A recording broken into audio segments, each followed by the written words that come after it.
Just as a way of orientation, this is the cold weather clothing management webinar. And yeah, we're excited to share a little bit from our experience at Merry Lea Environmental Learning Center of Goshen College. My name is Marcos Stoltzfus. I am the Director of Education here, and I also serve as the Assistant Executive Director. And my colleague with me today is Carol Good-Elliott. And Carol, I'll just quickly allow you to introduce yourself. Great. Hi, everybody. I'm Carol Good-Elliott. I am an environmental educator here at Merry Lea, and I am the lead preschool teacher at our nature preschool here at Merry Lea. Great, thank you very much, Carol. So just to kind of give everybody a little bit of an idea of what it is that we are planning to do today, I've got our agenda up on the screen. We'll start off by giving you a little bit of context of kind of who we are as an organization and what some of our experience is. And then we're going to break it down the hour or so into these 4 different sections. The first is, what is the clothing that we're using on a regular basis? Secondly, how do we manage that? Thirdly, what are some common pitfalls, like the things that we kind of have come to expect now, or that we would, advise others who are on this journey earlier on in their journey?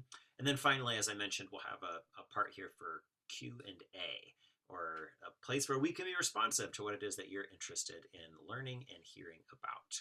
So that's kind of the roadmap of where we're going. Just pausing real quick. It looks like in the chat, people are responding that they've got some memories building snow forts with siblings and using banana boxes as part of that too. So that's fun. All right. Well, to get us started and to kind of begin with kind of thinking a little bit here about the cold weather clothing side of things, we're going to show you a clip. This is a video that if you've been on a webinar with us before, you may have seen. We use it for a variety of different purposes, but in this one in particular, we want to show some pieces about kind of what's going on here related to the clothing. This depicts some experience with our nature preschoolers last year, and the specific things that we'd like you to think about, I have just popped into the chat. So these are questions that we'd like you to think about. If you want to put them in chat, you can. Otherwise, you can just jot them down or make a mental note. And they are, what do you see the children doing? What are they wearing? Is everyone wearing the same thing or different things? What weather conditions are you noticing? And what might you guess best based on what you're seeing? And just kind of jot down some of those questions or prompts. For now, though, we're going to go ahead and jump into taking a look here at the video and let you see firsthand what it is that we're talking about in programs like this. I'm just going to make sure we're all set here. Okay, and Carol, if you can let me know if you don't hear sound coming through, otherwise we'll just keep on going. Here we go.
we're not going to stand out on the back there. Look at this leaf. Thick enough to hold it up.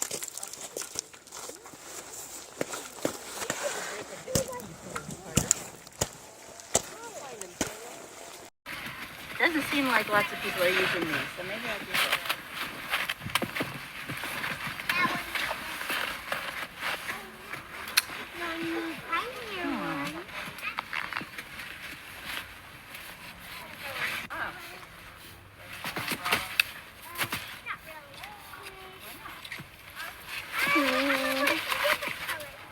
The way you went, wait.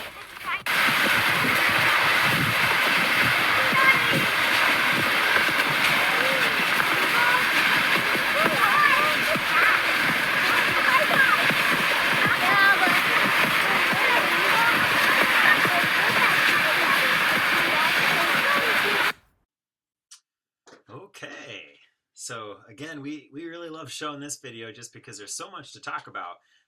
By way of a quick comment or context here, a lot of that early clip showed the first day that there was ice on the pond.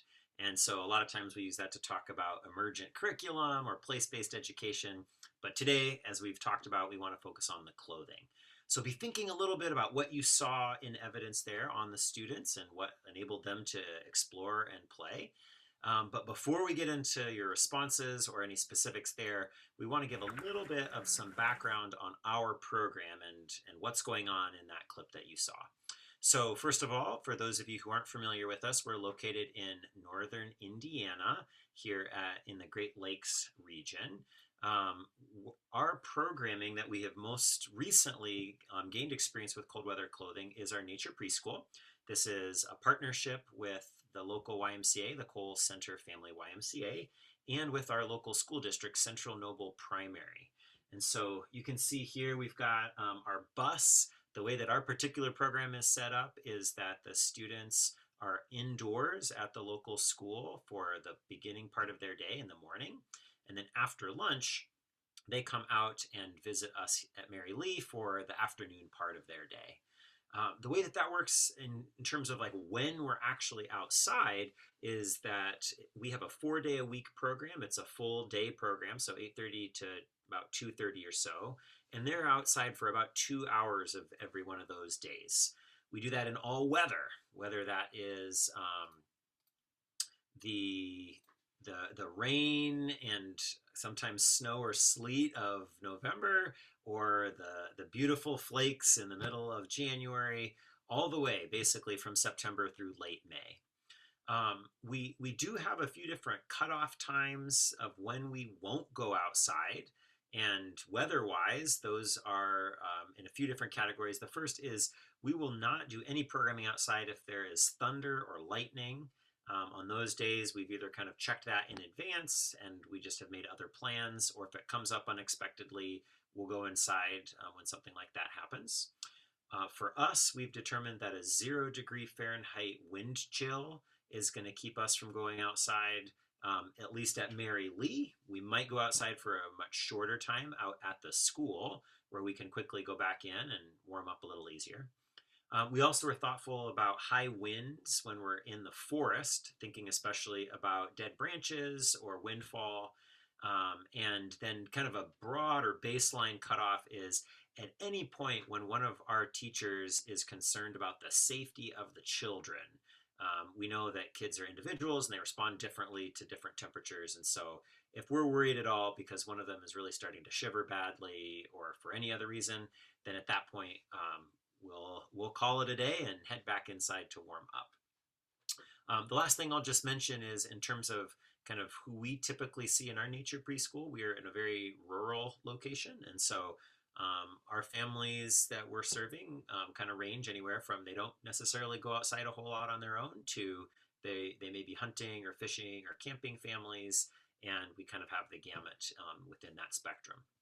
So that's a little bit of background on us. We can expand on any of that if you're interested, but we wanted to give you some context of what our experience of being outside with the kids are. And with that, we are going to jump right into the first big category for the day, which is the clothing. And for that, I am going to turn it over to you, Carol. Great. Thank you, Marcos.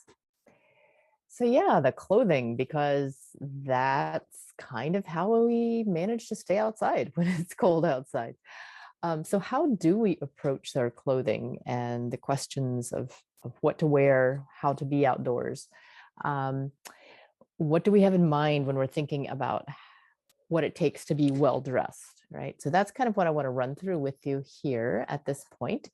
And then in a little bit, we'll also get to a listing and a description of what clothing items we as an organization and the Y partnered together, what things we provide for each student versus what things we ask families to provide for their students as well.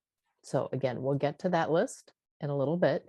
First, I want to run through what are we thinking about when we think about being well dressed outdoors. And the first aspect of that is layering. So Marcos, if you could move us to our next slide.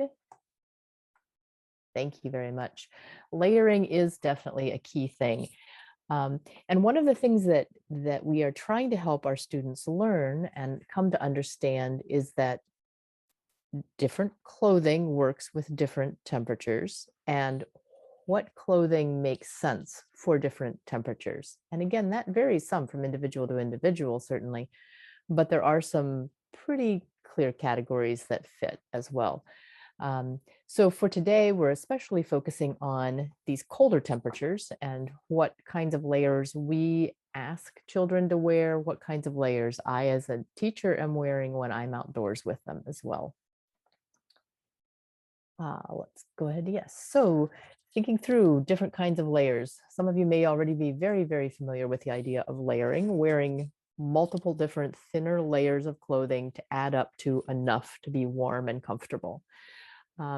As we think about that kind of layering, the starting point closest to your skin, you want to have some base layers on, what we often call long underwear, or at least I did growing up.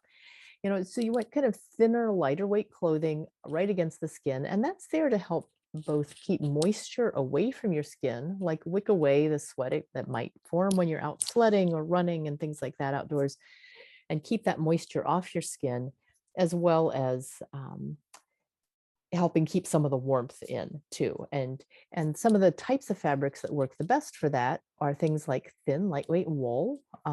There's some lovely merino wool things available at this point. There also silk is a fabric that works really nicely for doing this kind of job as well. And also synthetic things.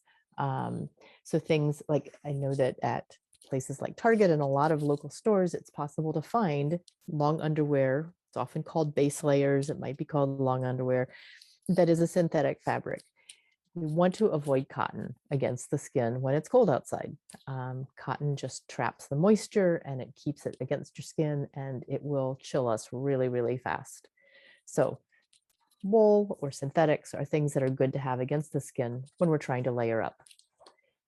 On top of our base layers, then, the next layer going out from our body, we want another kind of thicker layer, something that adds extra insulation, something like a fleece jacket or a fleece sweatshirt, a wool sweater, some kind of pants over top.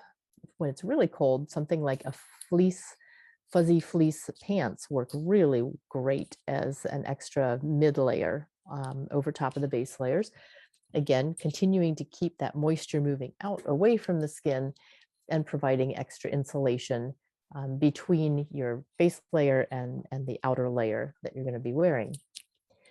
On top of these layers, then, we want to have our outer layers. And our outer layers are, again, typically much more insulated for cold weather around in our climate anyhow. So things like an insulated winter coat, insulated snow pants, a hat for sure is a critical thing that we make sure every child has with them every day when it's getting chilly outside. They might take it off at some point, and that's fine if they're starting to get too warm. That's one of the beauties of layering, is that if they're getting too warm, they can unzip the coat, or they could take off the hat and cool down a little bit. And then when they get chilled, start zipping up again and putting the hat back on.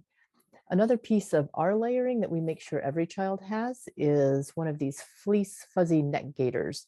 The pink thing, second thing from the left there. That is a tube of fleece fabric that just goes around their neck. And we provide those for everybody because we have found that scarves are really hard for a lot of preschoolers to keep track of. And a scarf can easily get tangled in the trees they're climbing on and things like that. These fleece neck gaiters are up closer to the skin. They also can come up over their chin and their nose to help keep their face warm without the ends coming undone like a scarf often does.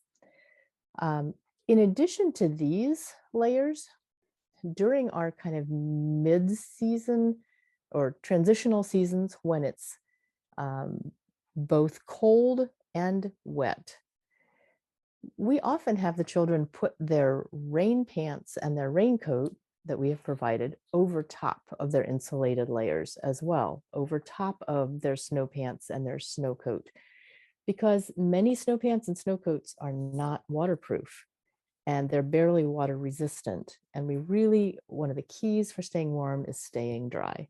And so we try and help them keep track of that and pay attention to that of staying dry. So these things that I've been looking at so far, mentioning are like for our core part of our body and our legs. It's really, really important also to pay attention to their hands and our feet, because that's often what gets cold the first for many of us. And I know for myself growing up as a child too, my feet always got cold and I didn't understand why. I finally figured it out. Layering on our hands and feet is really helpful also. So for our feet, having some thin synthetic socks with wool socks over top, again, to help kind of wick the moisture away from our feet. Keeping feet dry is really key to keeping feet warm. So with our children, we also, and our children's families, we talk with them about having insulated boots. Preferably, really, it's very helpful if they're also waterproof boots. This can be one of the pricier investments that people make in helping their child stay warm. So there are a number of types of neoprene waterproof boots available for children now. What I wear for myself are waterproof boots that have a removable felt lining. And that's what that kind of gray fuzzy thing is next to my boots there, a liner that's pulled out of my boots. I love these because I can take, when they get damp, I can take them out, let them dry and put a new liner in and have warm feet again.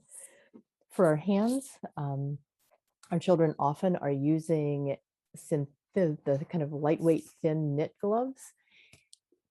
Those don't keep them very warm, but when we put the orange waterproof mittens over top of those, or some fleece mittens over their liners, their thin gloves, put a fleece mitten over top and then the waterproof mitten, their hands stay really, really warm. Layerable mittens and gloves is really useful. Many times the children will come with insulated mittens and gloves as well. And our waterproof mitts are sized so that they can fit over top. We use those waterproof mittens a lot to keep hands warm, and it allows the children to be able to play with the water, to experiment with snow without their hands getting cold really fast. Let's see, so those are a lot of our layering things. Let's move on to our next slide, please. Thank you. So thinking about then, how do we manage all of these different pieces? Oh, and I'm going to stop myself. I did not say for sure what all it is that we're providing. So we are providing, again, waterproof coats, raincoats, and rain pants. And actually, if we go back to that, go ahead to that next slide again, Marcos. In this rack of clothing that's hanging, you see some bright orange coats and bright yellow pants folded over. Those are waterproof rain gear. And those are things that the children have been using since the very beginning of the season. The rain pants especially help keep their legs from getting scratched and so on. And they use those even when it's warm. Those, again, are things that we provide for every child, and we have a pretty wide range of sizes so that as it gets colder and they're starting to layer these over top of their snow clothes, we can size them up to a larger size if needed to fit over top of their insulated clothes as well. So every child has rain pants and raincoat that we provide. We provide the fleece neck gaiters for each child.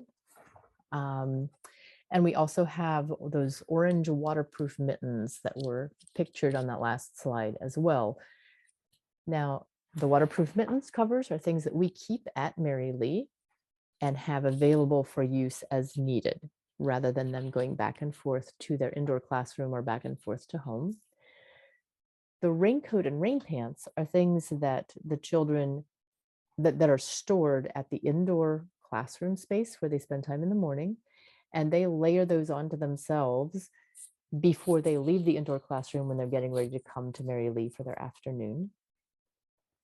The fleece and neck warmers, neck gaiters, are things that also go back and forth between the indoor classroom and the outdoor classroom and at Merry Lea. The rest of the gear we ask families to provide for their children.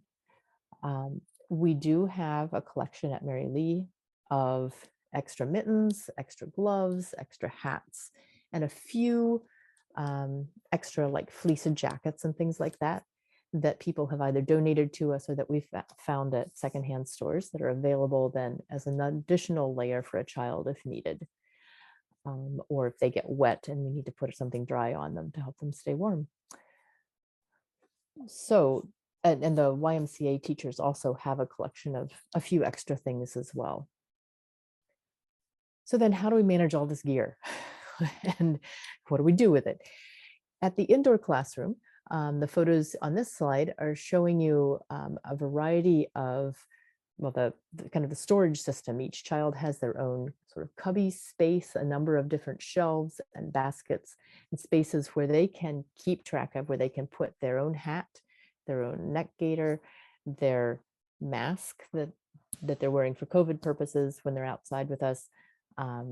There's space for their rain gear to be hung up, and each child's hanger has their picture on it so that they can keep track of which ones are theirs and get to those.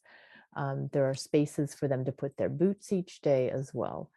So the indoor teachers have been working really hard at making sure that there is organization so that the children are able to help themselves as much as possible, keep track of their gear, get their gear, and get it on when it's time to come out to Merry Lea. Then once they get outside, they are also adding on. So, well, before they come to Merry Lea, they are then putting on all their insulated layers. Often they're leaving a coat unzipped or something like that because they'll get really warm on the bus during their drive from the school to Merry Lea. So they might have their hat in hand, they might have their neck gaiter in hand, they might have their coat unzipped when they get off the bus at Merry Lea. So then how do they get themselves all zipped up again and so on? One of the pieces that we're working on with the children as well is autonomy, is helping them do as much as they can for themselves. And we know that some of the children come very capable with that already. Others of them don't have as much fine motor control. They don't have as much dexterity yet. They may be younger and they're just not there yet. And so we're helping them by, so what does helping them look like? It could be saying, I'm noticing that I can see your hair. What could you put on top of your head? Where is your hat? Oh yeah, I need my hat. It could be hand over hand, helping a child figure out how to get the little metal part at the bottom of the zipper down into where the zipper pull is. And then maybe helping hold the bottom of the coat down while they practice pulling the zipper up. It could be talking through as they're doing that. Oh yeah, if you pull the sides of your coat together in front of you, that will make it easier to zip it up. Supporting their autonomy also looks like at the end of the day, giving them enough time so that they can take off their own rain gear, take off their own pieces that they need to, excuse me, and providing baskets in specific places where the rain gear goes, where the snow pants go that are all muddy, where the neck gaiter goes, and building a routine every day of here's where we put our things, here's where we find our things inside, here's where we put them at the end of the day, and providing time for them to do that. Supporting their autonomy also looks like the child in the middle standing on the tree branch with his coat hanging in his backpack. He was too warm. He was a particular child who tended to run really, really warm all the time. And so we said, okay, if you're too warm with your coat on, that's fine, but you still need to have it with you. You need to keep track of your own things. And so we helped him figure out a way to hook it into his backpack that he was wearing with him, taking along with him on that day, so that he knew where it was and he could put it on if he needed it later. That's another piece of how we do autonomy with our children.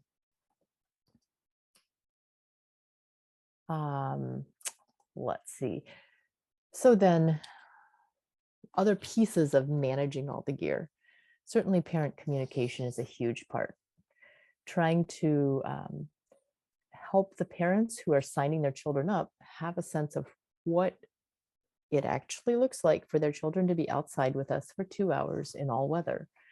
And so before school starts, there are parent meetings where there's folks who from here at Merry Lea who go and talk with parents and share photos like the one on the right there with the children sliding headfirst down the hill in the mud with their snow gear on.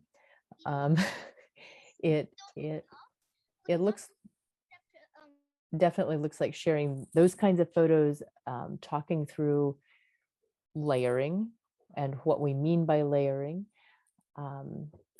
and talking about possible sources of gear as well. So there are a lot of clothing companies that do make warm insulated gear, that make waterproof gear, that sell all kinds of layering systems. It's also very possible to find some of these kinds of layers and pieces at a secondhand store, at a store like Target or Walmart as well. Things like tights can work really nicely as a base layer. It doesn't have to be a fancy thing that is labeled base layer to make it work well. So those are some of the kinds of things that we talk through with families. We talk about local sources. We talk about other sources of gear that we have learned about. During the school year, there's also a lot of communication that goes out from our education staff to the parents as well. We send reminders when a break is coming up to say, have a great break, and remember to be thinking about what your child will need when they come back from break as well in terms of clothing. When we are seeing weather transitions coming up, we send notes out to them. And these are a text, there's a text system that Central Noble Primary Schools uses, and we send these out through the text system often, saying, hey, tomorrow it's supposed to be 30 degrees colder than it is today. Pay attention to what that means. Think about extra layers that your child will need. Or next week, we see that the temperatures are going to be colder every day. Please make sure that they bring their gloves along. Please make sure they're wearing their hat. We haven't been seeing those things coming yet. Please make sure you do that. Those kinds of things that can be helpful reminders for families. Great. And Carol, I'm going to break in here just really quickly to mention that this is a really critical part of the partnership of how we actually pull off our particular program. One of the ways that we've kind of divvied things up is that our YMCA teaching partners, who I see there's a few on, hi Faith and Lisa, and thanks for all your work in this. So the way that this kind of ends up working is that while the Merry Lea educator is often the one who's kind of leading some of the activities or the day here outside, it really falls to the people who are actually communicating with the parents on a day-to-day level. And in our case, that tends to be the folks from the Y who are out there every day with us. And so that's kind of in the form of the text alert, or the here's how today went, and here's some ways that you can support your child on the next day. So one of the things that we wanted to make sure to call out are the common pitfalls, or what we've kind of found to be the spots that people tend to get tripped up on, either at the program level or at the individual or family level. And the first one is that sometimes we just have students who come to school unprepared. And, despite all of our efforts to communicate or to try to, share those expectations, there are some days when I know as a parent, like, it's just a miracle we got out the door and we got to school. And so that's going to be our celebration for the day.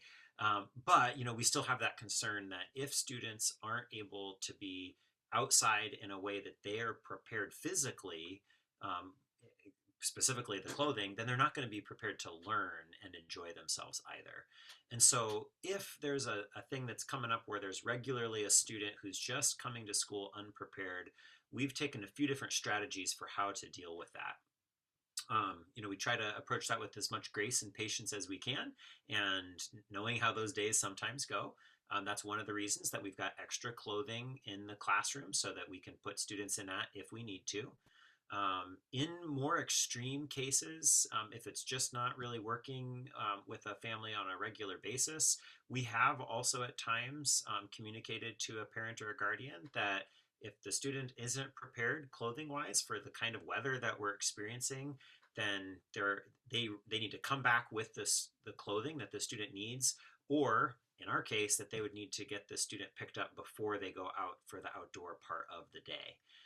That's a little bit more of kind of the extreme measure, but we've definitely, talked about that and had to do that in some cases. But usually we're trying to have the students be, our allies and work together on that. As Carol was kind of hinting at, the returning to routine is often one of our pitfalls that we find. And so I kind of would break that into two categories. The first is in the transition season, especially right now, where we're having beautiful days of 60 degrees, sometimes even a little warmer and sunny.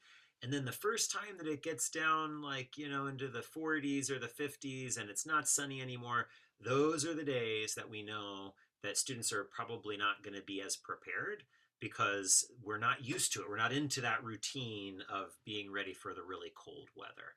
And so those are things that, kind of trigger us to say, okay, let's send a little extra text alert or remind folks to be prepared, because, they aren't thinking about it. The other one that catches us is like the Monday after Thanksgiving or after a holiday break, when maybe some of those clothing items have actually gone home as opposed to staying in the classroom. And so, it's just hard kind of getting back into that routine. So those are things that we're actively thinking about and managing to try to minimize the disruption on the actual cold weather clothing itself. The other thing is that sometimes we have students who have everything that we've asked. They've got all the layers, they're zipped up, they're managing their clothing very well, and they're still cold. And I'm sure that those of you who have worked with children know we all have different kind of internal temperatures. And so what do we do when that happens? Well, the first thing that I'll mention, and you can see here, this is our toilet wagon, and we get other things on there too besides the toilet. But the first arrow, the one on the left, is pointing to our extras bin. And so when it comes to cold weather times of year, we're always going to bring extra neck gaiters. We're always bringing extra gloves or mittens, so that if something happens out there and their gloves get all wet, we don't want to be caught unawares. We want to be able to have ready to go dry clothing for them. And so that's something that we just have ready to go when we need to. The other thing off to the right-hand side, this is our pumper sprayer. So it's basically the system that we use for washing hands out in the outdoor classroom. It's basically a camping shower where you pump it up and you can spray out. In cold weathers, we'll put warm water in there, and we're outside for a length of time that water will stay warm. And so that just helps to keep them from getting as cold when they have to wash hands after they've been using the bathroom. So that's something that we've done as well. I know that other programs, and we've kind of dabbled with this from time to time, but other programs that especially are outside for longer lengths of time, they'll use hot beverages. So whether that's just warm water or hot chocolate or sometimes tea, that those are good ways to get um, some extra high temperatures kind of into the student so that they're warming up from the inside as well. We'll often, when we see that students are getting cold, we'll often increase the amount of physical activity. We'll get them jogging, or we'll introduce some kind of a jumping or running kind of an activity just so that they can start to warm up from that. And in some cases, we've also put those little hand warmers, those little packets that you kind of scrunch up and they warm things up, and we'll stick those into students' gloves, especially to get those extremities warmed up. Now, that's not something that we do for every child. We're going to do that on more of a case-by-case basis, especially if we've been working hard and we're just not getting that little one warmed up to the way that we might want them to. And then finally, there are many programs who use either fire or kind of a warming station as a way to keep outside for longer and not get too cold.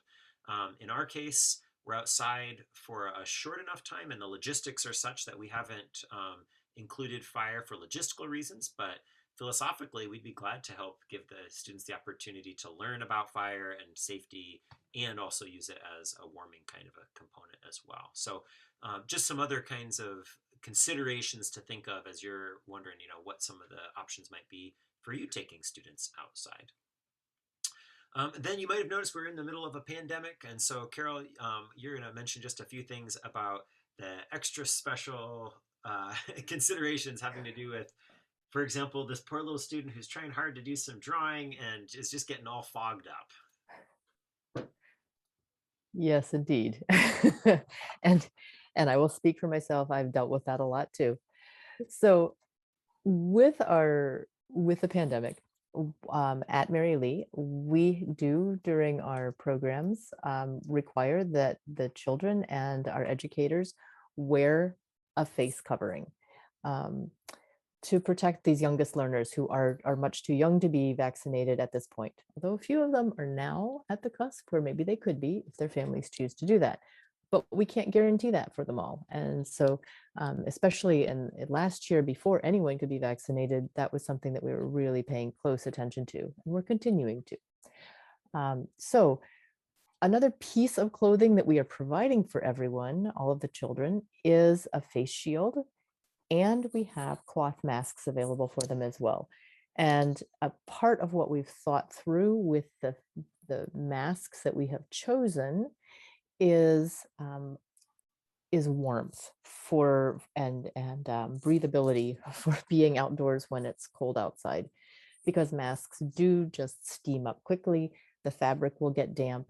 And so we've chosen masks that either are a synthetic that allows the moisture to pass through more quickly, or that are lined with, what's the word I'm looking for? Flannel. There it is. It's been a long day.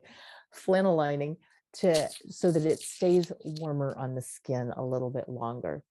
We also are providing masks that have the little nose wires to try and help for those children, like this dear child in the middle, whose glasses were fogging up terribly for him last year. And this was very soon after he had first gotten glasses. So he was just learning to navigate glasses, period, and then had all of the fog that he was dealing with too. The face shields are something that many children do use. And what we found last year was that they started struggling with it as it got very cold because the inside of the face shield was fogging up for them. And so partway as it started getting colder, many of them just wanted to switch completely to the face masks instead, provided a little more warmth, and they weren't fogging up that way as much, except for those of us with glasses. And so that was what we ended up switching to for much of the rest of the year, actually, for many of these children.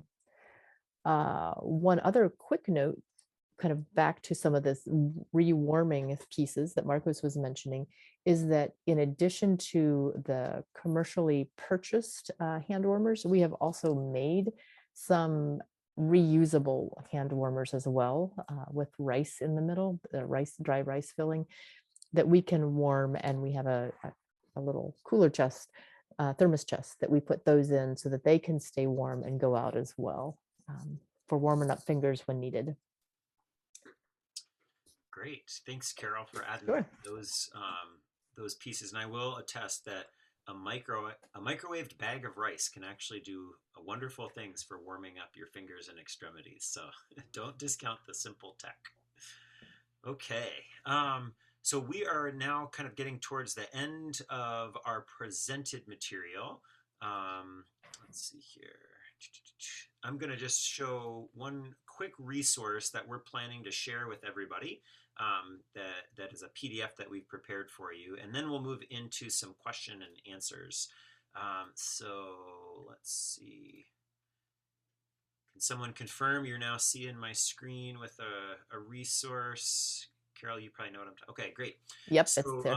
we'll add this link in the chat here in just a second. This is something that you can take away from today. The first few are some layering guides. So on one of the screens, we had this kind of graphic that talked about the different temperature levels and kind of appropriate clothing. The nice thing about that one is that it does include kind of like a worksheet so that students could do some cutting out and practicing to help them learn about, when might I want to add a hat? When might I want to add, these different layers, so that it's not just us that's maybe making that decision. There's another nice one here from the Three Rivers Park District, and they have some pictures that show not illustrations, but actual examples of what they might want to include in different seasons. And then there is a website called outdoorschoolshop.com, and they have not only some nice layering guides that are by region, because we know that at least here in the US, there's different regions that are going to demand different things, but they also have some checklists. So for folks that are looking for just kind of a straight list, that's a nice thing to see. And then finally, on the second page here, we've got a link to a resource from Inside Outside. So they're up in New England. And that gets into more than just kind of the logistics of the clothing, but talks a bit about kind of what the learning opportunities are when outside. And then finally, because we got lots and lots of questions about what have we purchased and what have we found, we have a few examples of sources of clothing that we've tried or played around with. And so as an example, those orange waterproof mitten covers are something that we've found to be very, very helpful. And that's come from this Polarn and Opriat vendor. And so just some other resources kind of for you to think about as you're considering what tools would be the most useful for you and your program. Okay, then at that point, I think we are at a good spot where we're going to move into some Q&A discussion. So I'm going to stop the screen share now, and I'll invite you to go ahead and either unmute or put things into chat, and we can respond to those. And Faith and Lisa, you're here as well, so we might actually tap into some of your wisdom as well as part of our partners. One thing that I'll mention, or that Carla looks like she put into the chat, is she asked, do the students' pants, coats, boots, so not the provided rain gear, stay there with the child each day, or do they go home with the child? We've tried that a few different ways over different years, and I believe at this point what we've landed on is for the cold weather clothing, we've asked the students to have a whole set that stays here at the school, and that is just something that we've kind of slowly migrated to because it helps to reduce the missing, odd piece of clothing that's really essential for them when they need to be on out there. Carol, Faith, or Lisa, anything that you'd want to add related to that? No, I just starred that to say that we do ask the parents to provide cold weather gear that stays at the school. It just takes out that piece of having to remember to bring it back. And even now over breaks, they typically don't take it home. They typically have another set of stuff at home. So. And for students with families where that's a concern, maybe like for financial reasons or access reasons, we've worked really hard to try to help support those families. So if they do need an extra pair of something, that's not a barrier for them participating in the program. So. Right. We go to thrift stores, garage sales all throughout the year, throughout the summer. We ask parents, most of the parents actually at the end of the year donate the stuff that their kids used the previous year. And although it's well worn, it still has a lot of life left in it. So we have, 2 or 3 large totes full of stuff that we can give to kids if they need it. Great, thanks for adding that in. Mhm. And then it looks like we have a question about dealing with the muddy rain pants and the mud factor, right? I suppose we can get into that with cold weather clothing. That's a part of the season as well. One important thing to note is one of the reasons that we've decided to provide those outer shells is that then that doesn't have to go home for the parents to have to deal with it. And so that I think helps with buy-in from the parental perspective, but it definitely means that we have some things to deal with as it comes back to the classroom, especially. So I guess Faith, would you mind commenting on that side of things? Sure. Mhm. So again, the rain pants and the coats or the jackets stay here. And really this includes snow pants also, because there are some muddy days in the winter where they need to be wearing snow pants. But there's water and there's ice and they can make mud. And so we as teachers, we wash those. We're trying to wash them. One of the teachers here takes them home and we wash them about every other week if they need it, unless it's been a really, really muddy week, then we try to wash them once a week, and we just hang them up in the classroom, throughout the classroom, and let them dry before we put them on their hanger the next day. So That's really something that we're just kind of managing. We would love to get the students involved with that. The way that our pickup is kind of set up, it's not something that they're able to do on a regular basis. Let's see, Carol, maybe you can respond to this one. Jessica is saying they have 3 and 4 year olds who are always outside. They're out 3 hours a day, but they don't like to keep their mittens and gloves on or their coats and hats. So what are some of the steps that we've taken to kind of encourage them to keep some of those pieces on, or how we approach situations like that? Yeah, well, one piece that we pay attention to again is each child's as an individual. Some of them are warm enough without a coat on or without a hat on part of the time. If it is bitterly cold, I do put gloves and hats and coats and mittens back on to children. There are some children who, young children especially, have a harder time recognizing their body temperature. And so we as adults also need to pay attention to that for them. And so there are certainly days when it's really windy or it's damp and cold that we will put things back on children and just say, I'm sorry, I know that you're feeling warm right now. Right now, I want you to wear this hat anyway. Right now, I want you to put these things back on your hands. They've gotten cold enough. So And Carol, right there, what you're talking about is kind of balancing that. We're trying to build their autonomy and help them recognize when they need to have those things on, and balancing that with the safety concern that sometimes they just need to wear it because we're seeing their little ears get red, or we know that the wind chill is a certain factor, mhm, and so we're kind of preemptively saying on a day like today, this is the requirement. yep. But when it's not a concern like that, if a particular student doesn't want to keep their gloves on, then we might proactively say, "Oh, how are your hands feeling? Are they getting cold? Do you know what you're Mhm, going to do when they are starting to feel cold?" To kind yeah. of interrupt maybe what they're involved with, but to help them to recognize that. Is that a fair way to say it? Yeah, that's a really good description. And we also do work with the children in our program to keep track of their stuff. So if they are peeling off their gloves and mittens and hats, instead of simply dropping it on the ground or leaving it dropped on the ground where they put it, we, we will ask them to pick those things up and take them to their backpacks and put them in their backpacks so that and articulate, like, that way you will know where it is when you get cold or when you need them, that kind of thing as well. Great, thank you. Let's see, Rebecca is kind of asking about the dynamic between snow pants and the rain pants, and is pointing out that a lot of times the students don't understand that a snow pant setup is not a waterproof setup.